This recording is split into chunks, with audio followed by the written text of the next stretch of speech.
There is ou there are? Eis a questão.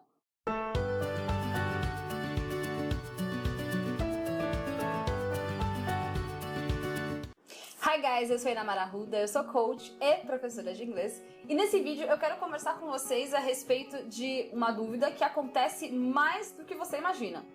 Pois é, a gente vê com bastante frequência essa questão do there is e o there are em materiais mais básicos, né? Porque é tido como algo básico. Mas eu vejo muitos alunos em níveis mais avançados ainda com esse problema, né? Ainda confundindo o tal do there is e o there are. Então a gente vai esclarecer essa dúvida de uma vez por todas aqui nesse vídeo. Bom, basicamente, there is e o there are significa de existe. Então você vai usar o there is para falar de singular, de uma coisa só que existe, e o there are para falar de plural. Ok, Ina? Me parece muito simples, mas por que as pessoas confundem tanto? Bom, a resposta é muito simples. A maioria de nós, quando começa a aprender uma nova língua, a gente quer traduzir as coisas ao pé da letra.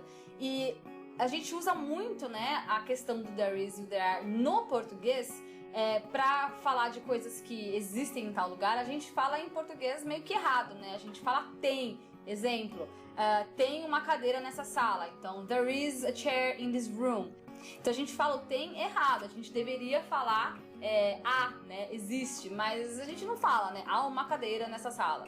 Bom, vou dar então um exemplo para vocês, um exemplo errado para vocês conseguirem comparar e ver qual que é a maneira certa de falar. Então, exemplo, have fresh coffee in the kitchen.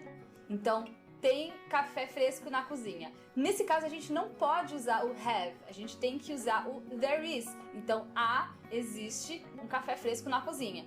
Então, você vai usar o have quando você quiser dar o sentido de posse. Então, que realmente alguém tem alguma coisa, alguém possui essa coisa.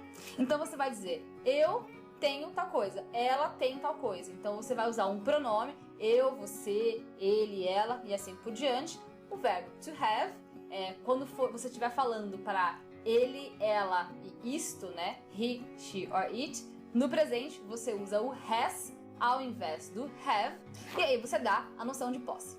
Então, there is a dog. Há um cachorro. There are some people. Há algumas pessoas. Por aí vai. Então, vamos ver alguns exemplos. There is a problem. Existe um problema. There are too many people in this place. Existe muitas pessoas nesse lugar. There is a girl waiting outside. Tem uma menina esperando lá fora. E quando a gente vai falar disso no passado, como é que funciona? Super simples. O there is vira there was e o there are vira there were. Então, um exemplo, there was a paper on my desk. Tinha um papel na minha mesa. There weren't many people in the party. Não havia muita gente na festa. Então, recapitulando, there is para falar de existe algo no presente para singular. There are, algo no presente para plural.